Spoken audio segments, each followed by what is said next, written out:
Pernah nggak sih kalian mengalami hal lucu atau mendengar cerita lucu dalam kehidupan sehari-hari?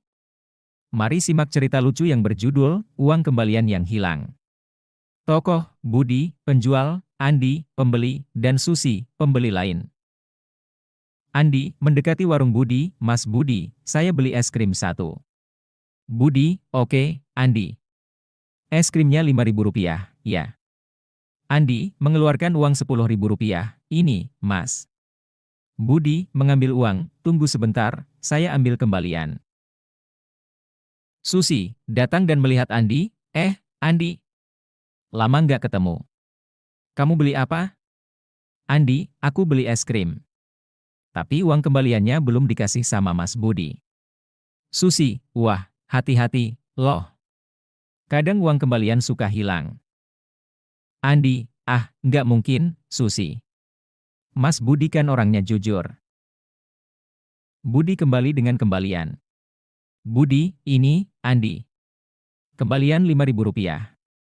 Andi, menerima uang, "Terima kasih, Mas Budi." Susi, tersenyum, "Lihat nih, aku belanja nggak pakai uang tunai lagi, pakai kartu biar nggak repot." Budi, tertawa, "Betul juga, Susi. Tapi aku tetap siapkan kembalian untuk yang bayar tunai." Andi, membuka bungkus es krim dan mulai makan, "Mas Budi, uang kembalian saya hilang." Budi, terkejut, "Hilang? Baru saja aku kasih, kan?" Andi, tersenyum jahil, "Iya, hilang masuk kantongku." Nah, itu dia cerita lucu yang berjudul Uang Kembalian yang Hilang. Berdasarkan contoh yang disampaikan, maka definisi dari teks anekdot adalah teks yang berbentuk cerita yang di dalamnya mengandung humor sekaligus kritik, karena berisi kritik. Anekdot sering bersumber dari kisah faktual dengan tokoh nyata yang terkenal. Anekdot tidak semata-mata menyajikan hal-hal yang lucu, guyonan, ataupun akan tetapi terdapat pula tujuan lain cerita lucunya itu, yakni berupa pesan yang diharapkan bisa memberikan pelajaran kepada halayak. Adapun fungsi dari teks anekdot, sama dengan teks-teks cerita lainnya. Seperti cerita pendek, ataupun novel. Anekdot berdungsi untuk menyampaikan sebuah cerita baik fiksi maupun non-fiksi sehingga pembaca seolah-olah menyaksikan peristiwa yang diceritakan itu. Hanya saja dibandingkan dengan teks cerita lainnya, anekdot memiliki kekhususan yaitu mengandung unsur humor ataupun unsur lucu. Kelucuan dalam anekdot tidak sekedar mengundang tawa.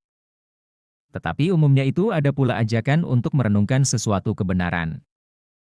Di dalam teks anekdot memiliki struktur yaitu ada 5, yang pertama abstraksi, yang kedua orientasi, yang ketiga krisis atau komplikasi, yang keempat reaksi dan yang terakhir adalah koda.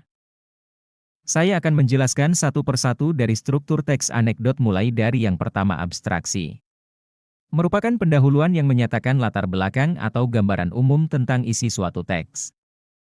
Yang kedua orientasi yaitu bagian cerita yang mengarah pada terjadinya suatu krisis, konflik atau peristiwa utama dan pada bagian ini yang menjadi penyebab terjadinya krisis. Yang ketiga krisis atau komplikasi. Merupakan bagian dari inti peristiwa suatu anekdot. Pada bagian ini adanya kekonyolan yang menggelitikkan dan mengundang tawa. Yang keempat reaksi merupakan tanggapan ataupun respon atas krisis yang dinyatakan sebelumnya. Reaksi yang dimaksud dapat berupa sikap mencela atau menertawakan. Dan yang terakhir adalah koda. Merupakan penutup atau kesimpulan sebagai pertanda berakhirnya cerita. Di dalamnya terdapat berupa persetujuan, komentar, ataupun penjelasan atas maksud dari cerita yang dipaparkan sebelumnya. Bagian ini biasanya ditandai oleh kata-kata, seperti itulah, akhirnya, demikianlah. Keberadaan koda bersifat opsional artinya bisa ada ataupun bisa tidak. Berdasarkan strukturnya maka di dalam teks anekdot akan membentuk diagram seperti gambar di samping yaitu membentuk diagram seperti gambar di samping yaitu membentuk seperti gunung dan struktur krisis sebagai puncaknya. Demikianlah pembahasan materi kita pada video ini, semoga video ini bermanfaat ya, sampai jumpa.